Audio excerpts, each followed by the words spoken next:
Assalamualaikum warahmatullahi wabarakatuh.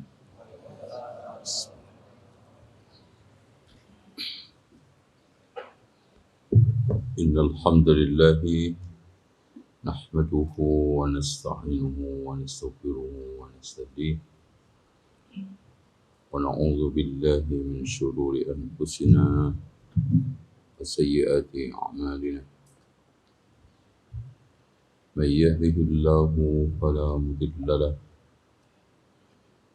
wa man yudlil fala hadiya lahu. أشهد أن لا إله إلا الله وحده لا شريك له وأن محمدا عبده ورسوله. قال الله عز وجل: يا أيها الناس اتقوا ربكم الذي خلقكم من نفس واحدة وخلق منها زوجها وبث منهما رجالا كثيرا ونساء واتقوا الله الذي تساءلون به والأرحام إن الله كان عليكم رقيبا. وقال عز وجل: يا أيها الذين آمنوا اتقوا الله حق تقاته ولا تموتن إلا وأنتم مسلمون. وقال تبارك وتعالى: يا أيها الذين آمنوا اتقوا الله وقولوا قولا سديدا يصلح لكم أعمالكم ويغفر لكم ذنوبكم ومن يطع الله ورسوله فقد فاز فوزا عظيما. فإن خير الحديث كتاب الله وخير الهدي هدي محمد صلى الله عليه وسلم وشر الأمور محدثاتها وكل محدثة بدعة وكل بدعة ضلالة وكل ضلالة في النار. Kita lanjutkan kembali pada poin ke-14 dari kitab ini Ushulus Sunnah. Syarahnya banyak sekali, ada syarahnya Syekh Muhammad ibn Shalih al-Utsaimin, ada syarahnya Syekh Al-Ubaid, ada syarahnya Syekh Ar-Rajhi, ada syarahnya Syekh Al-Madkhali, dan masih banyak syuruhnya. Itu relatif fleksibel dan semuanya hampir sama. Syarah satu dengan yang lainnya saling melengkapi, tapi intinya adalah matan. Kalau memang tidak ada buku offline, maka bisa mendownload semua, ada di Google ya. Baik. Qala al-musannif rahimahullahu ta'ala wa huwa al-imamul mubajjal Ahmad ibn Hanbal hafizahullahu ta'ala wa rahimahullahu ta'ala, wa alla yukhasima ahadan. Hendaknya seorang ahli sunnati wal jamaah tidak memperbanyak debat. Yukhasim, apalagi debat tersebut bukan untuk mencari kebenaran. Makanya debat itu dilarang bila satu, tanpa dasar ilmu, Ini debatnya orang-orang di sosmed, rata-rata modalnya ngeyel sama keras kepala. Itu modal debat di sosmed. Salah bener ngeyel, punya ilmu nggak punya ilmu dablek, yang penting bisa jawab.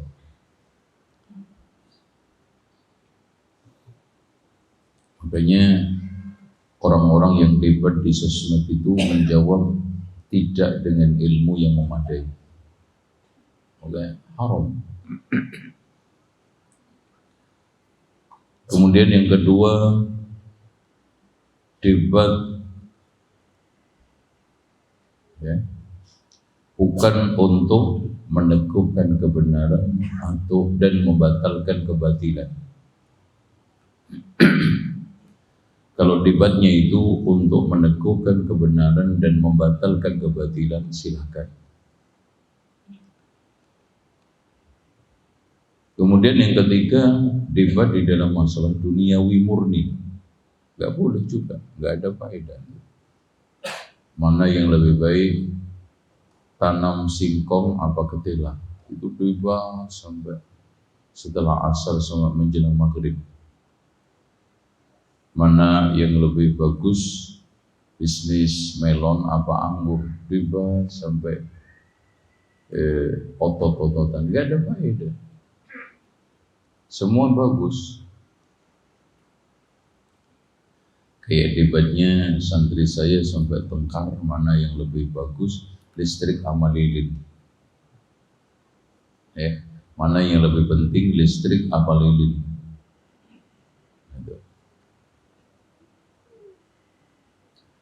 Kemudian yang keempat, debat hanya didasarkan hawa nafsu.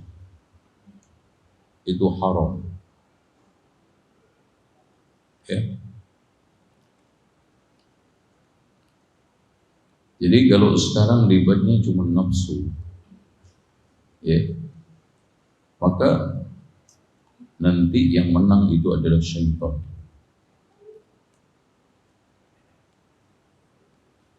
Dan inilah debat yang banyak dilakukan oleh ahli bid'ah. Makanya kata Umar bin Abdul Aziz, man ja'ala dinahu urdatan lil khusumat, man ja'ala dinahu urdatan lil khusumat aksara tanakkula. Siapa yang agamanya cuma dijadikan sebagai wahana debat, maka akan banyak berpindah-pindah. Makanya orang yang bimbang pindah dari kelompok satu ke kelompok lain itu diawali dengan banyaknya adu mulut, bukan banyak belajar, bukan banyak menuntut ilmu. Ya. Makanya ketika Imam Malik ketemu Murji'ah, kata Murji'ah, wahai Abu Abdullah, coba kita debat sebentar, sejenak, dialog sejenak. Nanti kalau menang kamu, aku ikut kamu. Kalau aku menang, kamu ikut saya. Ya. Langsung dijawab oleh Imam Malik, kalau nanti aku kalah, kamu menang, ikut kamu. Kamu nanti debat orang lain, kamu nanti kalah, ikut yang menang. Ikut yang menang. Masya Allah, agama ini cuma satu, wahai fulan. Ya. Jadi coba, kalau yang bisa memenangkan itu 10 orang, dia pindah 10 agama. Sementara din itu apa? Satu. Itu. Makanya di sini wa alla yukhasima ahadan. Intinya agama itu jangan dijadikan sebagai bahan debat. jadikan sebagai bahan untuk apa? Keyakinan, membangun ilmu, untuk diamalkan, untuk mengokohkan agama. Itu. Makanya ketika Imam Ahmad ditanya, kenapa kita harus menuntut ilmu? Untuk menghilangkan kebodohan, bukan untuk debat. Ya. Lanjut, wa alla yunadhirahu, mukhasamah dengan munadharah itu mirip-mirip beda. Mirip sama-sama dengan apa? Adu mulut, jidal. Ya, di sini ada mukhasamah, ada munadharah, ada mujadalah. Tapi kalau mukhasamah itu cenderung murni pure nafsu menang-menangan.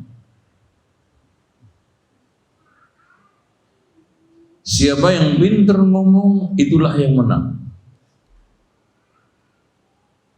Jadi yang banyak ngomong, apa yang banyak dalil, itu nggak peduli. Harusnya banyak ngomong apa banyak dalil? Banyak dalil. Kalau munadharah itu di sana ada akal yang ditonjolkan. Jadi logis, sistematik, tapi juga begitu. Hanya fungsinya untuk gaya-gayaan.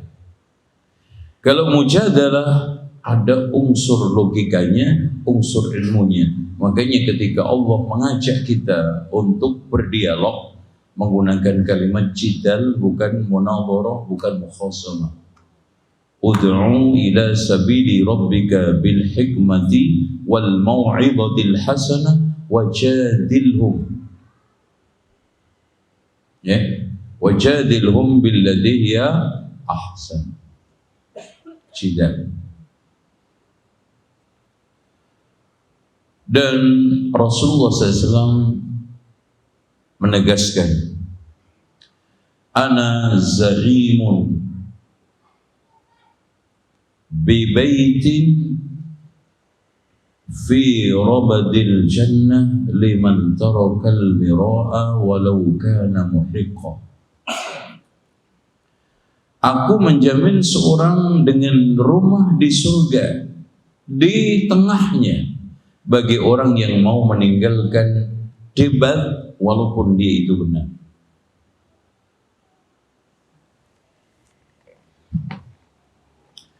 Makanya ikhwah, setelah saya dialog dengan tokoh NU itu, ajakan untuk dialog debat itu banyak sekali, saya nggak latihan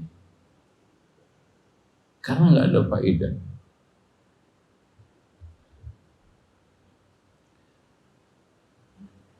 Itu dialog kalau bukan karena untuk maslahat yang lebih besar,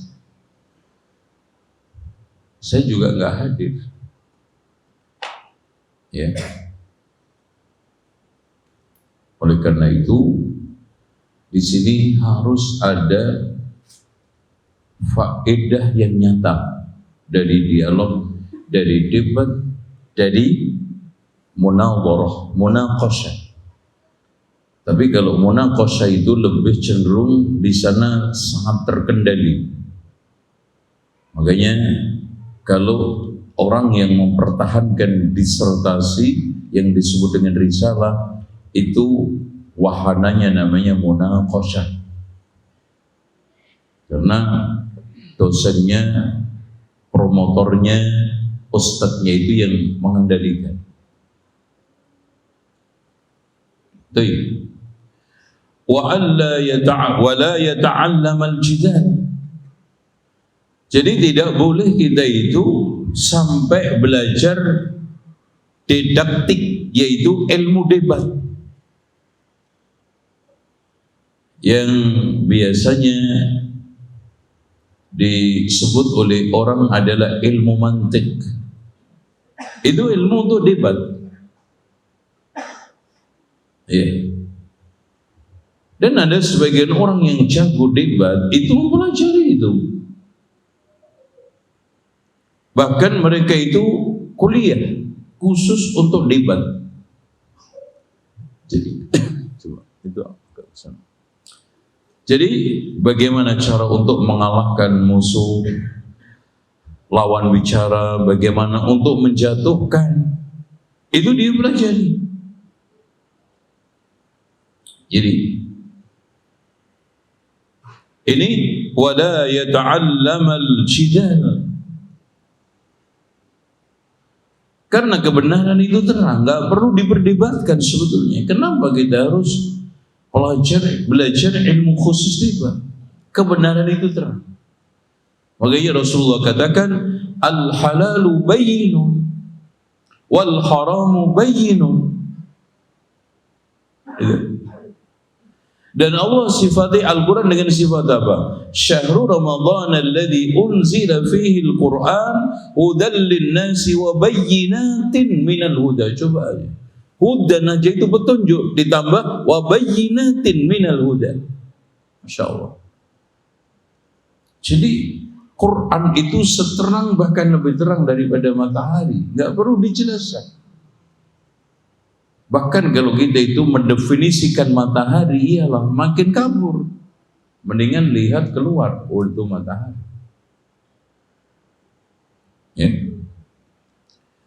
Fa innal kalam, nah, perdebatan fil qadar dalam soal takdir gak ada jerunturungnya. Coba ada orang yang bertanya kepada antum, mungkin gak Allah menciptakan batu besar sekali sampai nggak buat ngangkat? Antum debat, masya Allah, sampai bla bla bla. Akhirnya apa? Antum pernah nggak lihat Allah ngangkat batu? Nggak pernah. Ngapain ente debatkan? Ada lagi yang menanyakan, coba kalau saya diciptakan Allah di Soviet, berarti ditakdirkan kafir dong. Dan orang-orang yang sekarang ini di daerah Cina, di Soviet, andaikan diciptakan Allah lahir di Cikarang, Muslim dong. Itu gimana itu? Allah adil nggak? Sampai debat ngalor ngidul, ya. Nah, ujung-ujungnya ngapain antum ngurusi perbuatan Allah? Sementara Allah memiliki sifat fa'alul lima yurid. Wong antum enggak diciptakan Allah aja itu fa'alul lima yurid. Allah Maha mengendaki. Salahnya di mana kalau antum aja enggak diciptakan? Salahnya di mana? Antum enggak diciptakan sama sekali oleh Allah aja, Allah enggak salah. Kemudian antum diciptakan, mau dikehendaki lahir di Indonesia, dikehendaki lahir di Cina, fa'alun lima yurid. Nggak usah jauh-jauh, muka antum pernah nggak pesen? Ya pernah. Kalau antum protes itu mendingan protes hidung antum, mata antum, kenapa 2 nggak 3? Dikasih 3 kenapa nggak 4? Hidung kenapa ngadep ke bawah, kenapa nggak di atas? Terus antum sampai kapan? Fil qadar. Warru'yah, begitu juga. Memperdebatkan hadis ru'yah yang jelas bahwa Allah itu dilihat di hari kiamat, tidak di dunia. Clear. Innakum satarawna rabbakum kama tarawna al-qamar lailatal badr la tudamuna fi ru'yatihi min syai'.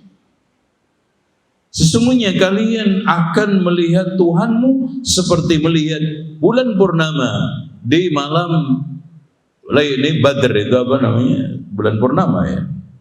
Bulan di malam purnama. Yang tidak terhalang oleh penghalang apapun, mau mendung, mau kabut, mau apa, enggak ada. Seterang itu. Dan Allah tidak akan bisa dilihat di dunia. Makanya perdebatan apakah Rasulullah SAW melihat Allah di dunia, yang rajih, yang kuat, Rasulullah SAW hanya melihat Allah secara al-basirah, bukan al-basar. Al-basirah bermakna al-batiniyah, al-basar bermakna mata. Didasarkan atas dalil Rasulullah SAW sendiri ketika ditanya, "Ya Rasulullah, apakah engkau melihat Allah ketika Isra Mi'raj?" Rasulullah menjawab, "Nurun anna ara." Cahaya bagaimana saya bisa melihat. Makanya Rasulullah mengatakan di dalam hadis yang lain, hijabuhun nur, hijabnya Allah itu adalah cahaya. Lau kasyafahu, andaikan Allah menyingkapkan cahaya itu, la ahraqat subhatu wajhi mantaha ilaihi basaruhu min khalqi, maka akan terbakar seluruh makhluk sejauh pandangannya. Pandangan Allah, dan pandangan Allah itu meliput seluruh makhluk, habis. Sementara di akhirat kenapa tidak? Karena Allah berikan kekuatan lebih, alamnya kekal, makanya bisa dilihat, tidak seperti yang ada di dunia.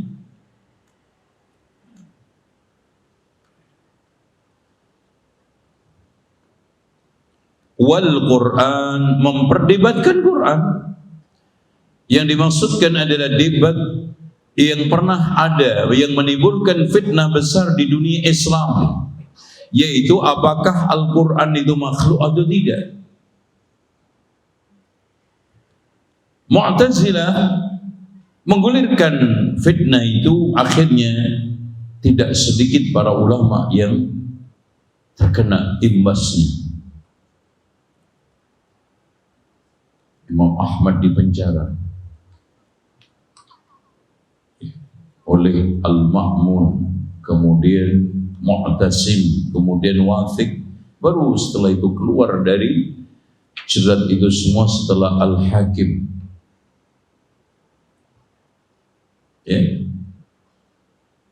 Imam Bukhari di Naisabur clash dengan Muhammad ibn Yahya al-Zuhali, sama-sama alul hadis. Ya. Sampai akhirnya muridnya Imam Bukhari rontok, tidaklah tersisa kecuali dua, yaitu Muslim ibnu Hajjaj sama Ahmad ibnu Salamah An-Naisabur. Dan perlu diketahui Pak ya, ada kesan dikiranya Sahih Muslim itu ditulis setelah Sahih Bukhari. Ya. Baik. Ada yang mengira bahwa Sahih Muslim itu kelanjutan Sahih Bukhari. Padahal ini tidak benar. Gak ada hubungannya. Bahkan menurut para ulama, Sahih Muslim itu lebih dulu ditulis daripada Sahih Bukhari. Ya. Karena Sahih Muslim ini sudah masyhur di kalangan ulama sejak tahun 1242 Hijriah. Dan ini terungkap dari temannya Imam Muslim, Ahmad bin Salamah. Jadi Ahmad bin Salamah ini teman lengket dengan Imam Muslim. Kemana saja ada Imam Muslim, ada Ahmad ibn Salamah. Dan bahkan dia mengatakan, saya menemani Muslim ibn Hajjaj sejak tahun 227 hingga wafatnya. Masya Allah. Dan kami ketemu Muhammad ibn Muslim al-Bukhari tahun 250. Dan Sahih Muslim sudah ditulis tahun 242. Dan ketika ketemu itu Imam Bukhari belum punya Sahih. Bahkan yang masyhur di kalangan para ulama adalah apa? At-Tarikhul Kabir. Yang Imam Bukhari meninggal tahun 256, Imam Muslim 261. Tuh. Ada yang mengklaim katanya Sahih Bukhari itu enggak lebih, Sahih Muslim itu lebih lengkap, lebih sempurna, karena di dalam Sahih Bukhari tidak membahas tentang masalah ilmu pemerintahan, sementara di dalam Sahih Muslim dibahas. Sok tahu loh, kurang baca, kurang piknik. Coba antum baca di dalam kitab Al-Ahkam. Jadi pemerintahan di dalam Sahih Bukhari itu judulnya Al-Ahkam, jamak dari hukum. Nanti pemerintahnya namanya hukumah.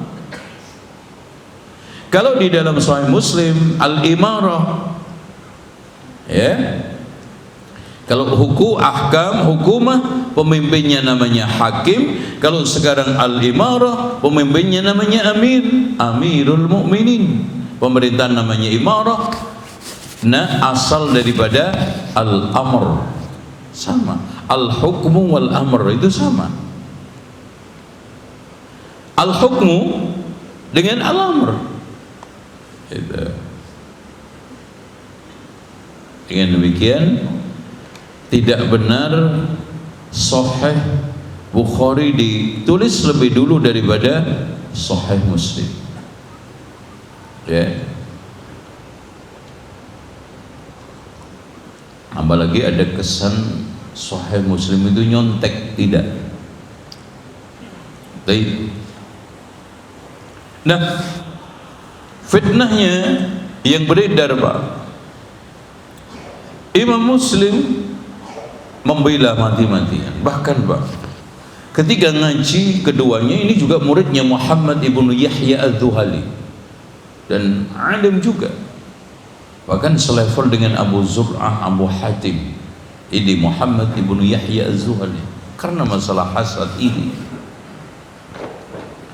siapa yang masih ngaji ke tempatnya Bukhari keluar dari majelis ini, semuanya tetap berada di majelisnya kecuali dua, Imam Muslim sama Imam Ahmad ibnu Salamah, keluar. Masya Allah. Dan bahkan Ahmad ibnu Salamah mengatakan, ketika Imam Al-Bukhari keluar dari Naisabur, tidak ada yang melepas kecuali sendirian saya. Padahal muridnya Masya Allah ribuan. Itulah fitnah.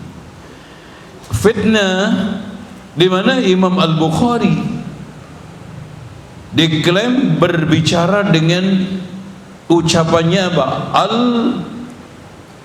Al-Jahmiyah, yang mengatakan Quran itu makhluk. Dari sela-sela kalimat lafzi bil Qur'ani makhluk.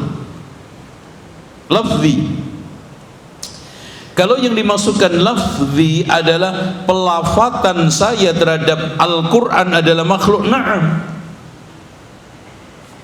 Ya, gerak mulut saya, suara saya, cara mengucapkan makhraj mulut saya, makhluk. Tapi kalau yang dimaksudkan lafzi maknanya adalah malfuz, yang terlafatkan dari mulut saya adalah makhluk, maka Jahmiyah. Karena Quran itu aswatan yang sekarang malfuz yang terlafatkan.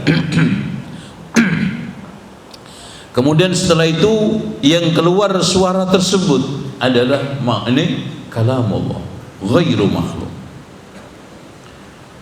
Hanya ahli sunnati wal jamaah memutuskan Al-Qur'anu kalamullahi ghairu makhlukin ma'nan wa harfa, secara makna dan huruf. Adapun cara melafadzkan saya, suara saya, dan cara mengeluarkan makhraj-makhraj saya, itu semua memang makhluk. Ini kan terjadi apa? Potensi ditafsiri dua atau dualisme tafsir. Sehingga di sini setelah muncul fitnah itu, Imam Ahmad menegaskan dilarang mengucapkan lafzi bil Qur'ani makhluk karena multi tafsir. Bisa ditafsirkan ke arah ahli sunnah, bisa ditafsirkan ke arah apa? Jahmiyah. Mungkin ada yang bertanya, apa sih signifikansinya Quran makhluk atau ghairu makhluk? Pak, perlu diketahui awal muasal daripada fitnah ini kan dari siapa? Mu'tazilah. Mu'tazilah itu mengunggulkan akal di atas kalamullah, di atas wahyu. Makanya kalau ada pertentangan antara nakal dengan akal, maka didulukan akal. Akhirnya dia itu terbentur dengan kesakranan Al-Quran. Supaya kehilangan sakralnya, Quran di downgrade sama-sama makhluk. Nah, akhirnya masalahnya gimana kalau saya memenangkan akal Quran di atas akal atau akal di atas Quran? Karena sama-sama makhluk. Itu permasalahannya, mendowngrade nilai Al-Quran. Nah, di sini akhirnya menyeruak orang yang melanjutkan misinya, yang suka menengahi Mu'tazilah sama siapa? Jahmiyah. Siapa? Asy'ariyah. Kenapa begitu, Pak? Karena asalnya Abul Hasan Al-Asy'ari itu kan Mu'tazilah, 40 tahun membela madhabnya Mu'tazilah. Kemudian setelah itu dia membuat madrasah sendiri yang akhirnya dikenal oleh murid-muridnya dengan madrasah Asy'ariyah. Tapi ternyata dia tidak puas. Karena apa? Karena ketika dia membantah pemikiran-pemikiran Mu'tazilah, maka pemikirannya kullabiyah, yang sama-sama sesat.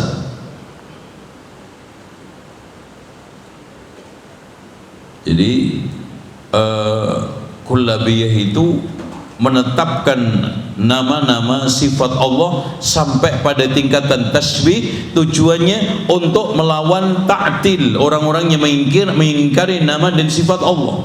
Jadi berlebihan. Ya, karena gini urutannya kan, kalau Jahmiyah itu mengatakan Allah itu enggak punya sifat, enggak punya nama, enggak punya sifat, itu Jahmiyah. Sehingga nama dan sifat yang ada di dalam Al-Quran dan Sunnah itu tidak hakiki tapi majazi. Paham tuh? Ngikutin enggak, Pak? Kayaknya konsentrasi antum ke downgrade. Ngikutin enggak? Oke? Nah, nampaknya Mu'tazilah ingin membela Jahmiyah, sehingga dia menetapkan Allah itu secara nama hakiki, secara sifat majazi. Allah itu hanya punya nama, tidak punya sifat. Ini Mu'tazilah. Lihat. Nah, disinilah mencoba untuk menengahi antara Jahmiyah dengan Mu'tazilah, lahirlah Asy'ariyah yang mengatakan Allah punya nama, punya sifat, tapi sebagian sifat khabariyah terutama wajib kita ingkari dan kita takwil.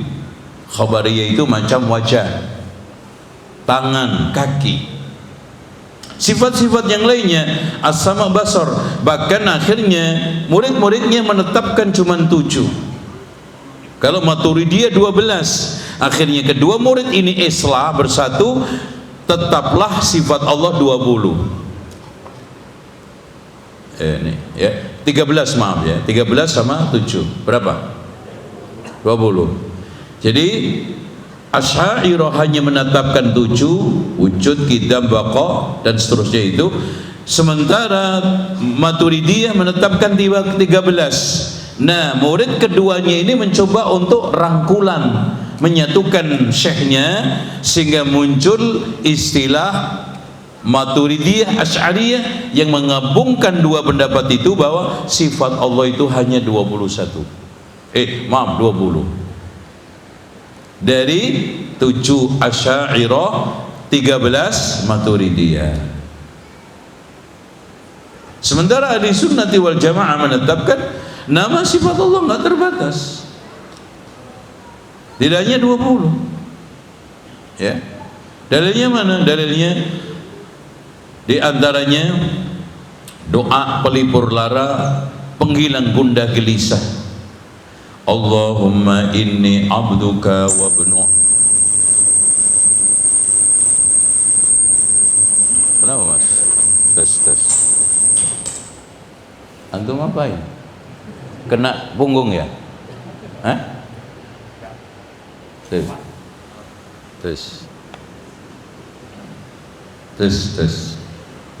Jadi nyampe mana tadi? Hah? Antum model ngaji seperti ini ketinggian nggak? Atau nggak nyambung? Atau kita ngelucu aja dari awal sampai akhir? Gimana? Lanjut kayak begini, dilanjut. Oke. Jadi, nah, Asy'ariyah menetapkan sebagian, menafikan sebagian. Jadi dia ingin menggabungkan, bersikap tengah di antara semua kelompok ini. Sehingga ketika dia ditanya tentang Al-Quran itu kalamu atau tidak, disinilah tampak sekali Asy'ariyahnya. Dari sisi makna itu adalah kalamullah, dari sisi huruf itu adalah kalam manusia. Yang dia tidak ingin pure itu kalam manusia, akhirnya final simpulnya Al-Quran dari sisi maknan adalah kalamullah hakikatan, dari sisi huruf ibarah dari kalam Allah. Nah, nih. Jadi dia di dalam hal-hal krusial itu dia selalu tengah-tengah antara ahli sunnah dengan Mu'tazilah, Asy'ariyah ini. Contoh aja qadar, dia tidak mengatakan dari sisi ketetapan itu datang dari Allah, ya. Kalau sekarang maksiat itu perbuatan manusia, tidak. Dia mengatakan kasban. Jadi semua ini adalah ketetapan Allah, termasuk perbuatan baik buruk manusia, tetapi datang dari Allah hakiki, datang dari manusia. Dia tidak mengatakan majazi supaya tidak jadi qadariyah, apa mengatakan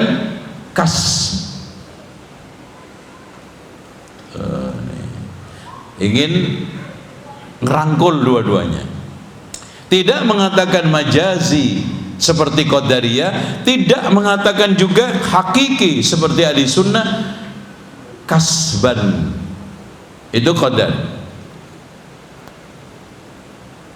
Sama seperti kalam ini. Makanya dari sekalian sama juga akhirnya, masya Allah ya, nyambung semua. Asy'ariyah ketika ditanya Allah di mana, nah, yuk jawabannya apa? Allah itu bisa dilihat enggak? Kalau Mu'tazilah mengatakan tidak sama sekali. Kalau sekarang ahlu sunnah bisa. Akhirnya Asy'ariyah menetapkan bisa dilihat tidak di suatu tempat, tengah-tengah. Sehingga mereka mengatakan yura bi ghairi makanin, dilihat tanpa tempat, karena kalau tempat itu makhluk kesannya. sehingga untuk supaya tidak mengesankan itu makhluk, tapi tidak bicara murni ucapan Mu'tazilah, murni juga ahli sunnah, dia embel-embeli yura bi ghairi makanin. Sehingga di sini cocok dengan ini Jahmiyah, karena Jahmiyah itu Allah itu tidak bisa dikatakan, diisyarai, ditempatkan. Makanya ketika ditanya Allah di mana, karena nggak menempati suatu tempat, nggak bisa disifati dengan suatu sifat arah, sehingga ketika ditanya di mana-mana. Itu supaya tidak menempati satu tempat, diisyarai dengan satu isyarat, sehingga ketika dijawab di mana-mana, padahal akhirnya blunder. Di mana-mana juga tempat, bukan? Tempat tidak? Tempat, cuman nggak jelas saja tempatnya. Karena di mana itu pasti tempat. Antum tidak bisa mengatakan di mana kecuali untuk suatu tempat. Cuma kita di sini lebih bingung di mana, bingung di mana-mana. Coba lihat, mereka ingin menghindar dari suatu masalah, kejebur dalam masalah yang lebih parah lagi. Coba kalau seandainya dia mengatakan seperti yang dikatakan oleh Allah dan Rasulnya, selesai. Ar-Rahmanu 'alal arsy istawa. Dan itu disebutkan oleh Allah 7 kali di dalam Al-Quran dengan teks yang sama.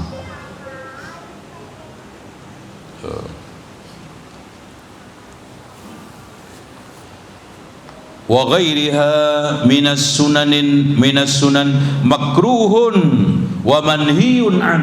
Nah ini Pak, anak ingin dudukkan makruh. Ikhwas sekalian, tolong antum jangan kacaukan makruh menurut ulama salaf dengan makruh ulama khalaf. Jadi makruh di dalam istilah ulama khalaf itu dilarang, haram, cuman dengan ijtihad. Kalau sekarang ini haram itu dengan nas, sama kebalikannya wajib dengan rukun. Kalau rukun itu tetap dasarnya nas, kalau wajib itu tetap dasarnya ijtihad. Tapi nggak ada istilah makruh itu boleh, setengah boleh. Kan gitu, kalau dipahami orang sekarang kan boleh tapi dilarang. Coba bingung nggak antum lihat? Mas, ngerokok itu apa? Makruh, boleh tapi dilarang. Kenapa antum nggak milih dilarangnya? Coba lihat, kacau banget Pak. Jadi akhirnya makruh itu hanya kandas di atas kertas, realitasnya boleh. Boleh nggak? Boleh. Makruh itu cuma di kertas, nggak bolehnya itu di kertas, tulisan. Oleh karena itu ketika sekarang ada ulama-ulama level salaf macam seperti Imam Ahmad, macam seperti Imam Syafi'i mengatakan ana akrah, itu maknanya ana uharrim. Itu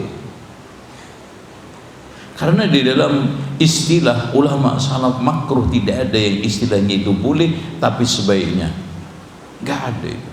Boleh tapi sebaiknya ditinggalkan gitu. Contoh Imam Asy-Syafi'i mengatakan akrah an yubna al masjid alal qabri, akrahu, atau makruh al bina'ul masjid alal qabri, makruh membangun masjid di atas kuburan, haram. Nah yang menjadi konslet ketika pemahaman makruh di kalangan salaf dikontekstualkan di kalangan khalaf, hancur. Bahaya itu. Kayak di sini makruh bermakna manhi, makanya beliau supaya tidak terjadi tasyabbuh maka ditekankan lagi makruhun wa manhiyun an. Ini penegasan itu, masya Allah. la yakunu sahibuhu wa in asaba bi kalami sunnah min ahli sunnah. Masya Allah, andaikan pelakunya itu yang mengatakan, berdebat macam-macam, mendebatkan qadar, ru'ya, Quran dalam sisi-sisi tertentu sesuai dengan sunnah, tapi tetap dia itu bukan ahli sunnah. Dari sini Imam Ahmad membuat tanda-tanda ahli sunnah. Tidak memperdebatkan qadar, tidak memperdebatkan ru'ya, tidak memperdebatkan Al-Quran. Siapa yang memperdebatkan salah satunya, laisa min ahli sunnah. Kata siapa? Imam Ahmad. Laisa min ahli sunnah. Hatta yada'al jidal, sampai dia meninggalkan memperdebatkan qadar, memperdebatkan ru'ya, memperdebatkan Al-Quran. Wa yusallim, dia terima. Wa yu'mina bil athar, beriman terhadap asar-asar dengan iman apa? Amirruha kama ja'at bila kaifin, jalankan asar-asar itu apa adanya tanpa menanyakan bagaimana tangannya Allah, bagaimana sekarang ini istiwanya Allah, bagaimana kalau seandainya orang Soviet itu ditakdirkan Allah lahir di Cikarang, bagaimana kalau seandainya orang Cikarang ditakdirkan di Cina lahirnya, kafir dong. Hentikan, amir ruha kama ja'at bila kaifin, tanpa menanyakan bagaimana. Wa yu'min bil asar, iman aja antum. Apa sih beratnya mengimani? Anak nanya sama antum, realitas antum sama-sama nggak melihat barangnya. Allah sekarang antum nggak lihat kan lagi semayam. Yang mengatakan Allah di mana-mana juga ngelihat nggak? Nggak, sama-sama nggak ngelihat kan? Oke. Kalau sama-sama nggak ngelihat, berarti hanya mengandalkan informasi dari khobar sodik, kabar yang jujur. Karena kita untuk mendapatkan informasi sesuatu itu nggak lepas dari salah satu di antara tiga. Apa itu? Ngopi dulu mas, antum biar waras. Ya, loh ini. Mas, antum sekarang dapat berita itu gimana caranya? Kok kayak orang bingung antum? Antum mendapatkan berita tentang sesuatu kan imma melihat langsung, ya, melihat langsung. Nah kemudian yang keduanya melalui periwayatan, dan yang ketiganya lihat enggak, riwayat juga enggak, ada khobar sodik. Anda tanya sama antum, pernah enggak antum lihat Allah? Enggak kan? Lagi semayam, enggak kan? Oke. Pernah enggak ada orang yang ketemu Allah, melihat Allah, nyampaikan ke antum? Enggak juga kan? Tinggal sekarang khobar sodik, kabar yang jujur bisa dipertanggungjawabkan. Tidak ada kabar yang paling bagus bisa dipertanggungjawabkan dibanding Al-Quran dan Sunnah. Sekarang pertanyaannya, antum lebih percaya sama Al-Quran, berita Al-Quran yang disampaikan, atau sama orang-orang Mu'tazilah tadi? Atau gini Pak, antum kayak bingung banget nih. Antum sekarang dikasih teori di kelas, bumi mengelilingi matahari atau matahari mengelilingi bumi. Minum dulu. Enaknya di mana? Bumi mengelilingi matahari atau matahari mengelilingi bumi? Oke? Angkat kaki.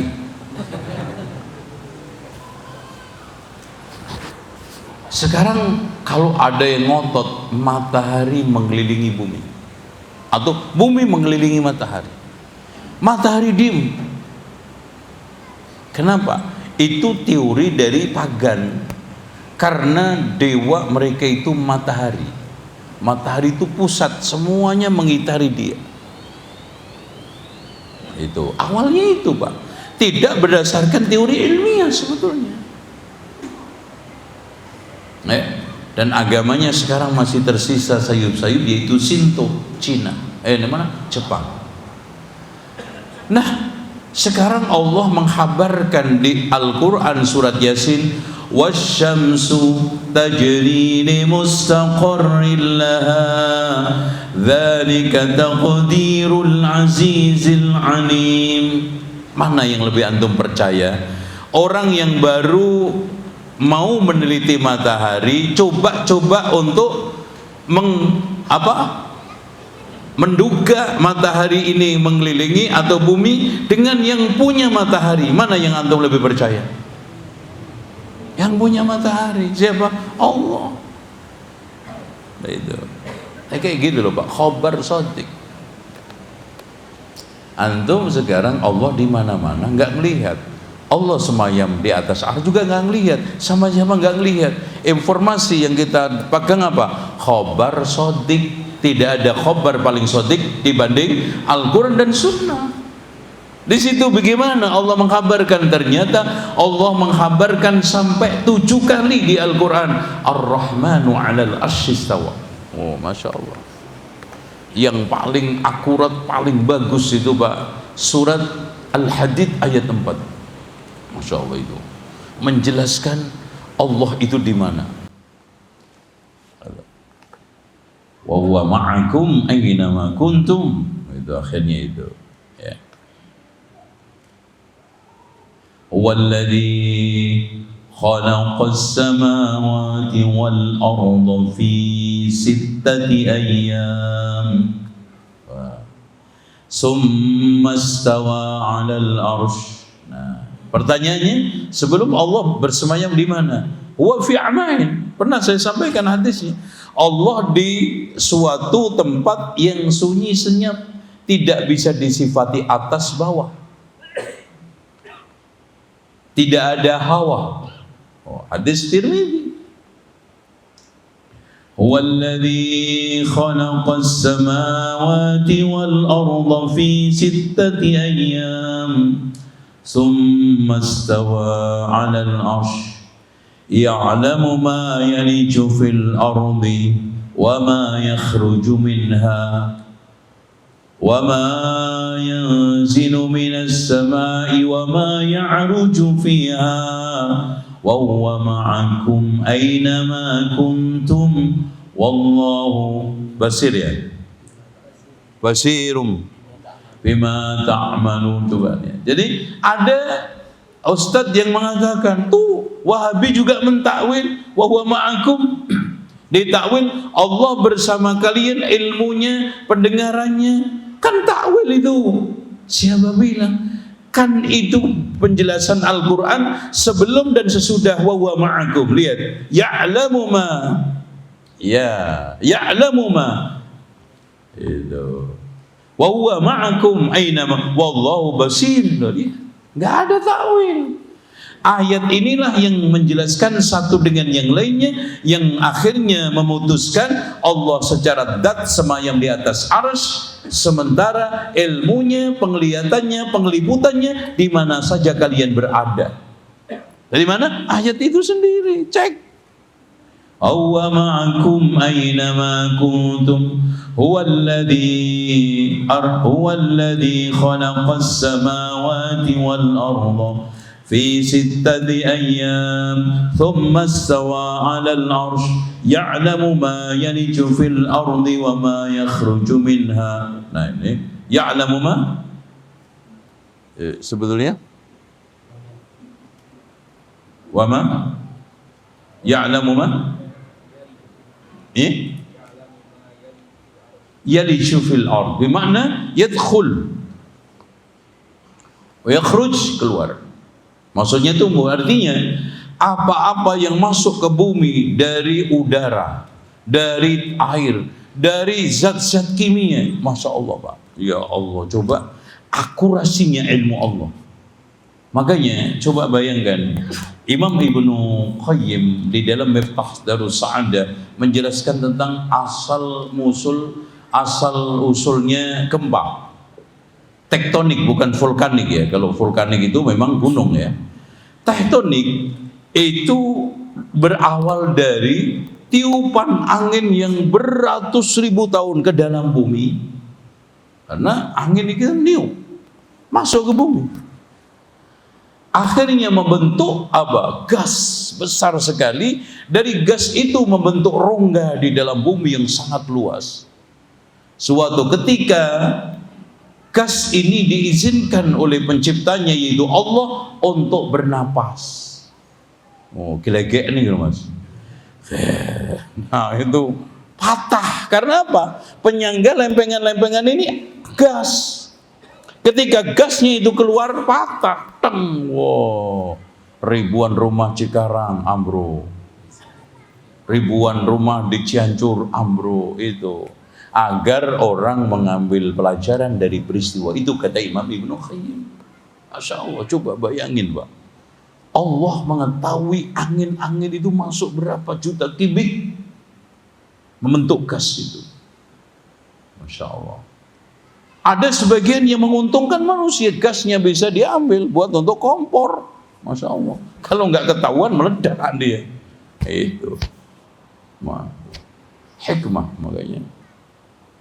Seperti itu. Jam berapa Pak? Masih ada waktu nggak?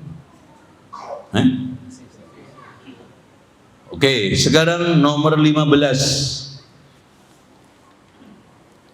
Wal Qur'anu kalamullahi wa laysa bimakhluqin. Tadi sudah saya singgung, ya.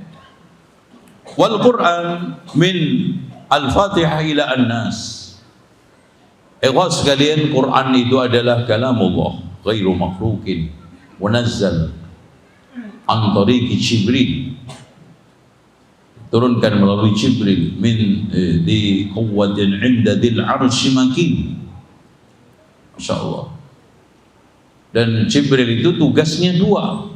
Yang anak-anak didik kita kadang-kadang dicekoki secara salah. Pokoknya di mana ketika menyebut Jibril, wahyu aja udah. Dia melupakan nas-nas yang banyak sekali. Tugas Jibril yang dominan adalah apa? Mengazab kaum. Lihat aja antum cek. Kaum yang diazab oleh Allah selalu melalui siapa? Jibril. Makanya kalau ada orang yang bertanya, kalau sudah nggak ada nabi, nggak ada turun wahyu, ngapain Jibril? Pertanyaan begini juga nggak benar juga. Ngapain ente nanya-nanya? Tanya aja bapak antum sekarang lagi di ngapain di kampung? Itu lebih faedah. Ya. Ikhwas sekalian, tidak ada sesuatu yang Allah ciptakan sia-sia. Dan tugasnya Jibril di samping menyampaikan wahyu, mengadab kaum. Makanya ketika Allah berfirman, waj'alna 'aliyaha safilaha wa amtarna 'alaihim hijaratan min sijilin mandud, ketika menceritakan tentang azabnya kaum Lut, kenapa Allah mengatakan waj'alna, tidak waj'altu ana? Tuh, Imam Ar-Raghib Al-Asfahani membedakan kenapa kadang Allah memakai dhamir nahnu, kadang memakai dhamir ana. Kalau ana itu rata-rata hasil proses perbuatan tersebut utuh dilakukan oleh Allah. Contoh, wa ma khalaqtul jinna, menciptakan Allah semua dari awal sampai akhir. Tapi kalau sekarang nahnu, rata-rata Allah hanya menjadi mabda, awal saja, kelanjutannya adalah manusia. Makanya contoh, inna nahnu nazzalna dzikra wa inna lahu lahafidun. Sekarang yang menghafal Al-Quran siapa? Manusia. Yang menulis Al-Quran siapa? Manusia. Yang menghimpun Al-Mushaf siapa? Manusia. Seperti ini tadi, sama. Waja'alna, karena Allah yang memerintahkan, yang membalik siapa? Jibril. Waja'alna 'aliyaha safilaha. Yang Nabi Ibrahim bertanya, qala fama khadbukum ayyuhal mursalun, qalu inna ursilna ila qaumin mujrimin linursila alaihim hijaratan min tin musawwamatan 'inda rabbika lil musrifin. Jadi batu itu diadon sama Jibril dari tin tanah yang dibakar. Masya Allah. Ini kenapa? Batu yang diadon dari tanah, dikeringkan, kemudian dibakar. Karena antemannya lebih mantap. Kalau antum nggak percaya, coba nanti antum bikin batu dibakar terus lempar ke kepala antum, banyak nggak? Wah itu seger banget banyaknya. Itu Masya Allah. Coba 7 ya wilayah besar. Ya. Sadum itu lebih besar daripada Cikarang. Yang dihancurkan, yang dibalik oleh Allah itu 7 wilayah. Masya Allah. Itu akibat dari perbuatan Lut. Nas'alullah al-afiyah. Dan terbesarnya Sadum, dan rumahnya Nabi Lut itu di Sadum itu. Makanya orang-orang setelah itu yang melakukan perbuatan homoseksual dijuluki dengan sodomi. Ya. Itu dari As-Sadum. Itu Nabi Ibrahim sudah curiga ketika dikasih makan di tangannya, disuruh makan, nggak makan-makan. Akhirnya apa? Ngambil pedet kecil yang segar. Jadi Nabi Ibrahim itu peternak sukses, sapinya ribuan. Makanya tamunya aja itu, setiap tamu yang datang 2 orang aja disembelihin pedet. Coba antum aja paling ayam separuh gagak keluar. Gitu kan? Ini pedet, Masya Allah. Makanya setelah itu dicoba untuk dimakan, nggak bisa ngambil, malah tangannya Jibril itu ngerobos sampai ke dalam tapi nggak kena. Wah ini manusia bukan makhluk, nggak sembarangan ini. Itu akhirnya Allah Subhanahu wa taala beritahu, ini Jibril, ya Ibrahim, saya Jibril, ini Mikail. Kita mau datang untuk mengazab kaumnya Lut. Waduh, gimana Lutnya? Udah khawatir dia karena ini masih saudara. Jadi Lut itu anak pamannya, ya. Saudara Azar dan yang lainnya itu diantaranya anaknya Lut. Jadi masih apa sih hubungannya itu? Ponakan ya apa? Itu.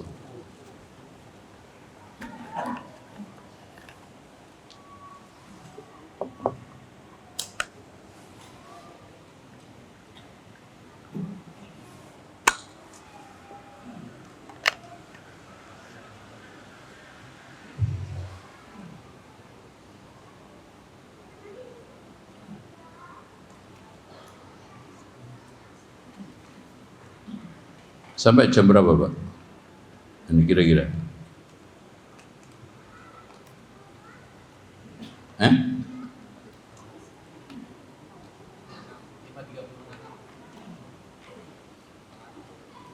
Berapa? 6. Oh, sampai 5:30. Lama banget.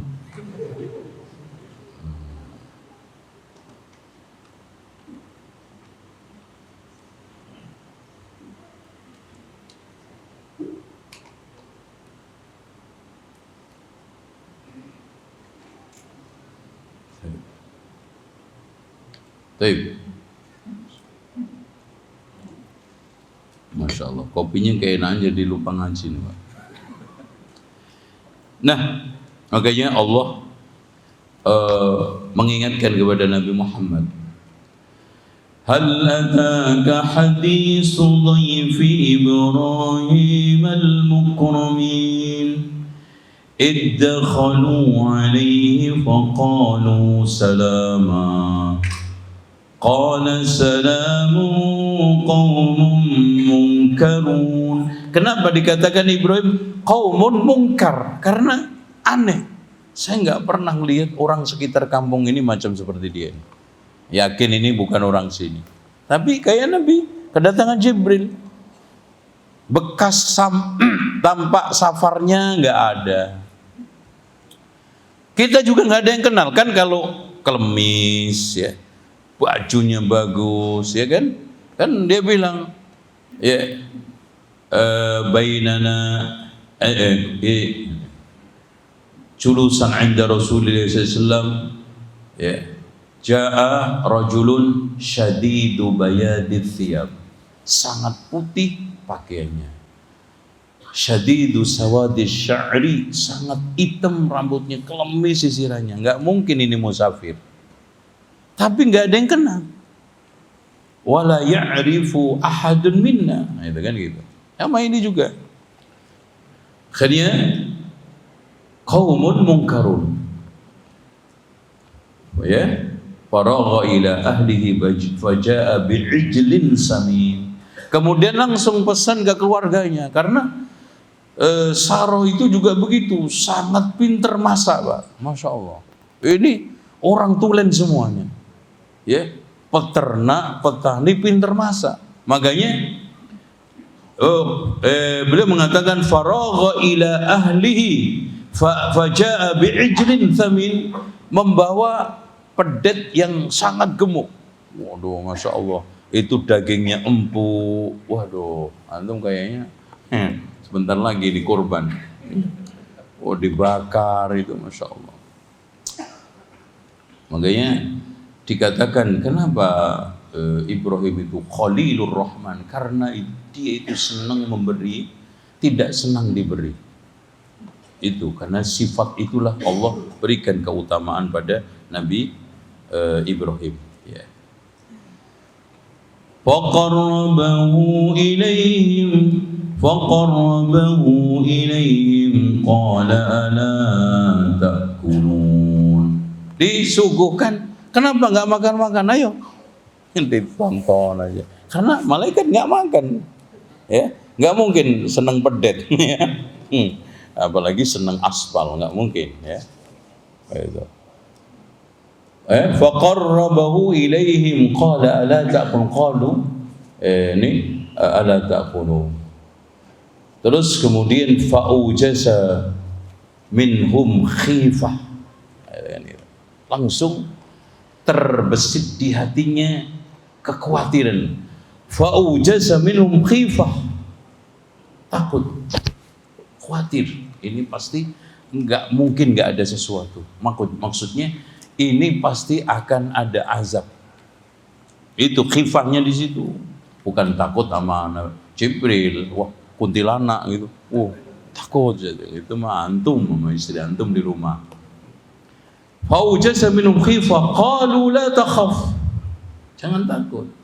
Fabasyaruhu bighulamin alim. Saya datang ke sini Ibrahim hanya mengabarkan istri antum akan lahir anak yang alim, pintar. Alim, Masya Allah. Makanya langsung dengar bisik-bisik itu, istrinya ujuk-ujuk datang. Faqbala ba'du, ini fa'al nih. Gimana tuh? Fa'ujasa minhum khifa qalu la takhaffa bashugula min alim fa'aqbalat imra'atuhu fi sarratin fasakkat wajhaha. Langsung dia tersentak, kaget, refleks keluar. Ngomong apa kalian? Masa nenek-nenek begini mau punya anak? Itu kan sambil ditepuk-tepuk apa? Ini. Jadi ini dia kaget, refleks, ya. Udah di dapur, balik dia. Ngomong apa kalian? Masa nenek-nenek seperti punya anak? Fa'aqbalat imra'atu fi sarratin fasakkat wajhaha wa qalat ajuzun aqim. Udah nenek-nenek lagi apa? Mandul. Ngomong aja yang bener dong, gitu kan gitu. Itu sambil nampar, masa iya sih nenek-nenek. Tapi setelah itu yang datang tahu dia Jibril, wah nggak mungkin ini pasti ya. Itu. Akhirnya Allah karuniakan itu. Akhirnya dah saya pamit Ibrahim, ya. Qala fama khatbukum ayyuhal mursalun. Apa tugasmu utama ke sini? Masa cuma ngabarin istri saya mau hamil? Qalu inna ursilna ila qaumin mujrimin. Kami diutus Allah untuk mengazab orang-orang yang mujrim. Yaitu apa? Kaum Lut. Masya Allah, udah. Aduh, ponakan ini apa? Apa namanya? Sepupu saya ini, aduh, mati nanti. Enggak, jangan takut. Ya, kami akan selamatkan kaum yang mukmin. Makanya فَأَخْرَجْنَا مَنْ كَانَ فِيهَا مِنَ الْمُؤْمِنِينَ. Jangan takut wahai Ibrahim, nanti akan saya keluarkan dengan cara saya kaum yang beriman. فَمَا وَجَدْنَا فِيهَا غَيْرَ بَيْتٍ مِنَ الْمُسْلِمِينَ. Tidak ada satupun hunian muslim pasti selamat, dikeluarkan oleh Jibril. Masya Allah. Akhirnya seperti itu. Wal Qur'anu kalamullah wa laysa bimakhluqin wa la yad'uf ay yaqul. Maksudnya, meskipun antum mengalami apa yang dialami oleh Imam Ahmad, makanya Pak, kenapa Imam Ahmad sampai mengatakan wala yad'uf, jangan melemah. Meskipun antum diadab seperti saya diadab, untuk menegaskan akidah saya, iman saya, dan keyakinan saya, Al-Quran kalamullah ghairu makhluk wala yad'u. Makanya dari sini ikhwan, akidah itu harus kita pertahankan. Namanya aja keyakinan, jangan gampang tertukar. Kalau gadis tertukar, oke, itu film. Kalau sekarang ini sandal ketukar, wajar, karena mirip-mirip. Apalagi sengaja untuk menukarkan diri. Tapi kalau iman tertukar ini, na'udzubillah, wala yad'uf, jangan sampai ditukar dengan apalagi hanya sekedar keuntungan dunia, jabatan, popularitas, sampai sehari bisa ganti agama itu 2 kali, kayak ganti pakaian. Sementara keyakinan itu pusat, keyakinan itu adalah barometer. Keyakinan itu apa Pak? Keyakinan itu ibaratnya adalah sentral rohani. Disitulah yang menentukan segala-galanya. Makanya kata Imriti, idzil fata hasba'di qadihir rufi' wa kullu man lam ya'taqid lam yantafi. Seorang itu amat bergantung kepada keyakinannya. Siapa yang enggak yakin, enggak ambil manfaat. Makanya para ulama mengatakan ta'allamul yaqin kama ta'allamul Quran. Belajarlah keyakinan seperti kamu belajar Al-Quran. Karena untuk membangun keyakinan itu butuh belajar, butuh proses setahap demi setapak, akhirnya mapan menjadi suatu keyakinan yang permanen. Itulah sumber kebahagiaan. Makanya di antara para pakar mengatakan sumber keyakinan, sumber kebahagiaan seseorang paling abadi adalah keyakinan yang permanen. Man amila salihan min dzakarin aw untha fa huwa mu'minun falanuhyiyannahu hayatan thayyibah. Keyakinan permanen. Sehingga ya maaf, Rasulullah mengatakan kepada kita, salullahal yaqina wal afiyah. Mintalah kepada Allah keyakinan dan sehat wal afiyah, karena puncak.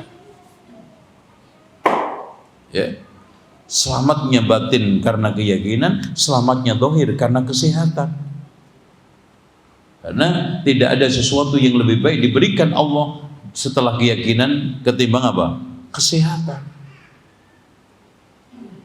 Nah, di antara cara terbaik membangun keyakinan apa? Ilmu.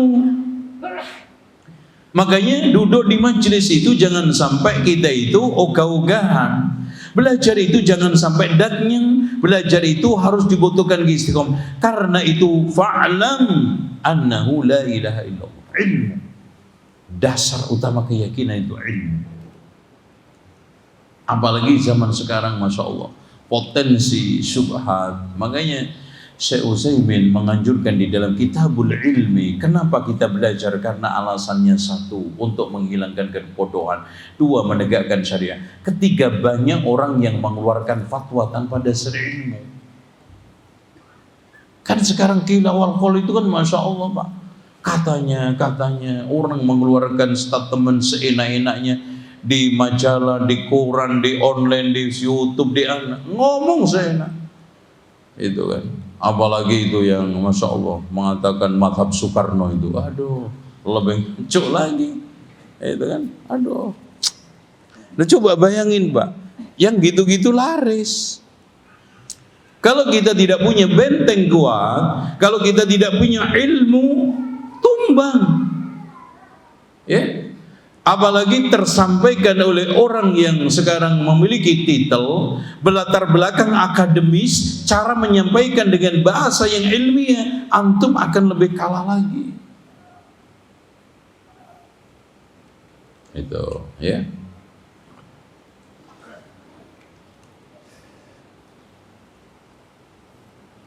Sehingga Rasulullah SAW menegaskan kepada kita, man yuridillahu bihi khairan yufaqihu fiddin, barang siapa yang dikehendaki oleh Allah baik, dipahamkan agamanya. Tuh, ya. Wala yad'uf, jangan melemah, ayyaqula, berbicara laisa bimakhluq. Makanya para ulama menegaskan tidak cukup kita mengatakan Quran kalamullah setelah terjadi fitnah ini, bahkan harus kita tegaskan Al-Quran kalamullah walaysa bimakhluqin ghairu makhluqin. Qala fa inna kalamullah laysa bibainin minhu. Kenapa? Alasannya simpel. Kalamullah itu tidak terlepas dari dirinya, menjadi bagian dari zatnya. Allah berbicara, akan terus berbicara, telah berbicara, sedang berbicara, dan nanti dari kiamat ngajak bicara kepada seluruh makhluknya. Makanya Rasulullah mengatakan, ma minkum min ahadin illa wa sayukallimuhu rabbuhu wa laysa bainahu wa bainahu turjuman. Tidaklah di antara kalian pasti akan diajak bicara oleh Allah, di antara Allah dengan dia tidak ada penterjemah. Kalam, berbicara.